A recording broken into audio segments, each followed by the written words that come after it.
আসসালামু আলাইকুম। আজকে আমি দেশি কই মাছ দিয়ে রান্না করব ফুলকপি আলুর মজার ঝোল। এই জন্য কই মাছগুলো আমি খুব সুন্দর করে এখানে ভেজে নিচ্ছি। কই মাছগুলো এক পিঠ সুন্দরভাবে ভাজা হয়ে গেলে আমি আরেক পিঠ ভেজে এটাকে উঠিয়ে নিব। আর এদিকে কড়াইয়ের মধ্যে আমি কিছু 2-1 কোষ রসুন আর পেঁয়াজ সুন্দর করে ভেজে নিয়েছি। এটা দিয়ে আমি শাক তৈরি করব।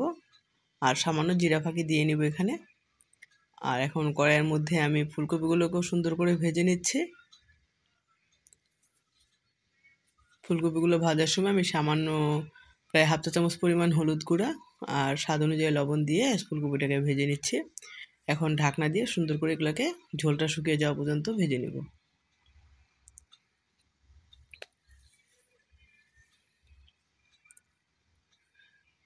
এখন অনেকটা রস আছে, রসটা শুকিয়ে যাওয়া পর্যন্ত আমি এভাবে করে ভেজে নিচ্ছি ফুলকপিটাকে।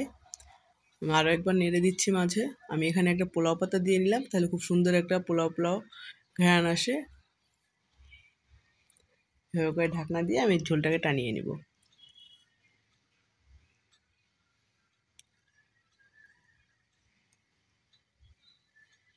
রসটা সম্পূর্ণ শুকিয়ে গেলে এখন আমি ফুলকপিগুলোকে নামিয়ে নিচ্ছি।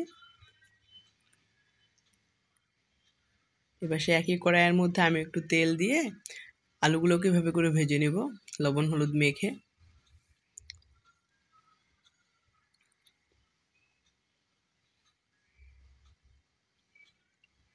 এই তো আলুগুলো আমার ভাজা হয়ে গেছে, এখন আলুগুলোকে উঠিয়ে নিচ্ছি।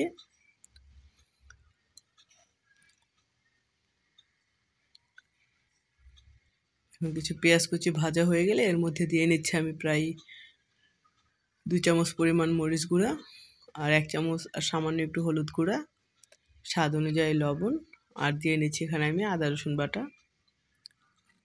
এখানে আমি প্রায় 1.5 চামচ পরিমাণ আদা রসুন বাটা দিয়ে মশলাটাকে কষিয়ে নিচ্ছি। মশলাটা কষানো হয়ে গেলে তেল ছাড়তে যখন শুরু করবে এই পর্যায়ে আমি আগে থেকে ভেজে রাখা সবজিগুলো এখানে দিয়ে নিচ্ছি। এখন মশলার সাথে খুব ভালো করে আমি এই সবজিটাকে কষিয়ে নেব।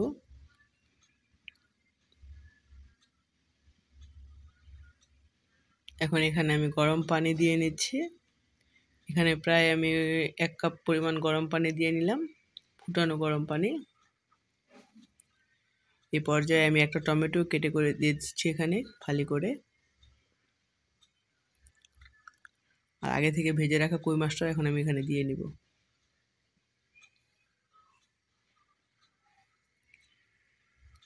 আর দিয়ে নিচ্ছি কয়েকটা কাঁচামরিচ।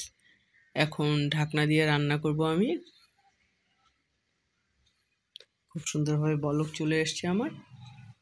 আমি এখন একটু নেড়ে নিচ্ছি।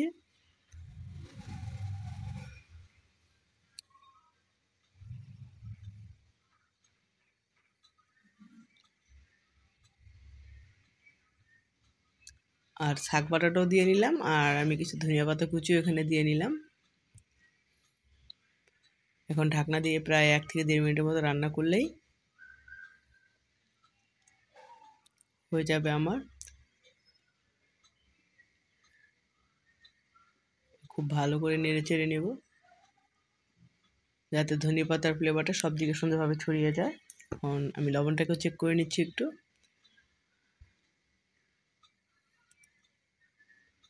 আমি একটু লবণ দিয়ে নিলাম এখানে।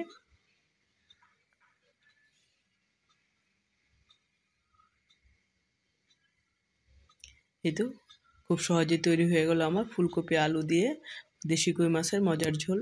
আল্লাহ হাফেজ।